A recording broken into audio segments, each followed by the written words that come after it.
నుంచి ఉల్లిపాయలు సుబ్బయ్య ఎవరు చచ్చిపోయాడు. ఈ రోజు నుంచి ఉల్లిపాయలు సుబ్బయ్య ఎవరు చచ్చిపోయాడు. ఇక్కడ నాకు మోసం జరిగింది. ఉల్లిపాయలు సుబ్బయ్య ఎవరు చచ్చిపోయాడు. ఈ విధంగా ప్రకటించేసేయండి. నమస్కారం చంద్రబాబు గారు, మినిస్టర్ గారు.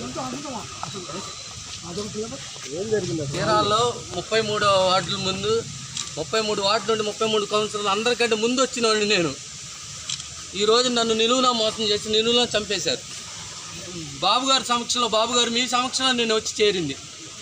చీరాల మున్సిపాలిటీలో 16,000 ఓట్లు ఉన్నాయి. ఆర్వీఎస్లు 83% వేసి గెలిపించాం బాబుగారు. అక్కడ ఉన్నప్పుడు 2 సార్లు మోసం జరిగింది. చైర్మన్గా నాశనం చేశారు. 14 ఆస్తులు ఉంటే 12 అమ్ముకున్నానండి. అద్దె ఇంట్లో ఉంటున్నారు బాబుగారు. ఇదేనమాట నాకు చేసింది. ఏం జరిగింది సార్ అసలు? చైర్మన్గా మించాల సాంబశివరావు గారిని ప్రకటించారు. ఎంపీ గారే ప్రతిపాదించింది. ఇంక నేను వచ్చేసానండి. బయట మంత్రి గారితో మీరు మాట్లాడారు, అప్పుడు మీకేం ఇవ్వలేదు క్లారిటీ? హామీ ఏం లేదు. ఈక్వేషన్స్ కుల సమీకరణ ప్రకారం న్యాయం జరిగిద్ది అన్నారు. ఆ లెక్కన ఏమనుకున్నాను, ఇక్కడ టౌన్లో ఉన్నది మా వాళ్ళే కదండి. మొన్న బలరాం గారి వాళ్ళకి కాదనుకొని నేను వచ్చి చేసి చూపించాను. 2100 సభ్యత్వాలు చేశానండి. 2100 సభ్యత్వాలు. నన్ను ఈ విధంగా ఏదైనా విషం ఇచ్చి చంపేచ్చుగా బాబు గారు, చంద్రబాబు గారు, సీఎం గారు. 3వ సారి కూడా నిలువున మోసం చేశారు. మీరు కొనసాగుతున్నారా ఇంకా పార్టీలో? ఇంక లేదు. నన్ను కౌన్సిలర్గా కూడా రాజీనామా చేసేస్తున్నాను. ఇంకా పార్టీలో ఉండను. నమస్కారం. రాజకీయాలు ఇంక దేనికి ఇంకేడ నా దగ్గర ఆడింది శక్తి అయిపోయింది. నాశనం అయిపోయాను. ఇంకా నిన్న కూడా ఉన్న స్థలాలు కూడా అమ్మేసుకున్నానండి. ఇంకేమీ లేవు.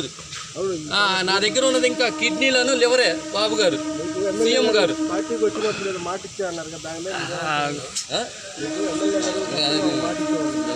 ఇప్పుడు ఇంతమంది 83% వేసి గెలిపించాం. ఇదేనా బాబు గారు సామాజిక న్యాయం అన్నారు?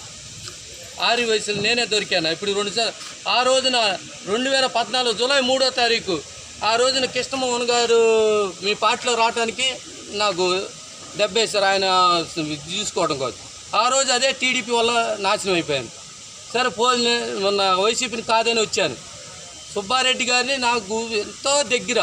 ఆఖరికి బాధపడి ఏడుస్తూ, సార్ మిమ్మల్ని వదిలేసేస్తున్నా, ఏమనుకోవద్దు, నన్ను బాలనేని మోసం చేశాడు కాబట్టి నేను వెళ్ళిపోతున్నానని వచ్చి, ఎవరు రాంటేలో నా మీద అనేకమైన కేసులు పెడతారన్నా నేను భయపడకుండా వచ్చి బాబుగారి సమక్షంలో మేడో రోజు చేరానండి. ఇదేనా నాకు ఇచ్చిన న్యాయం?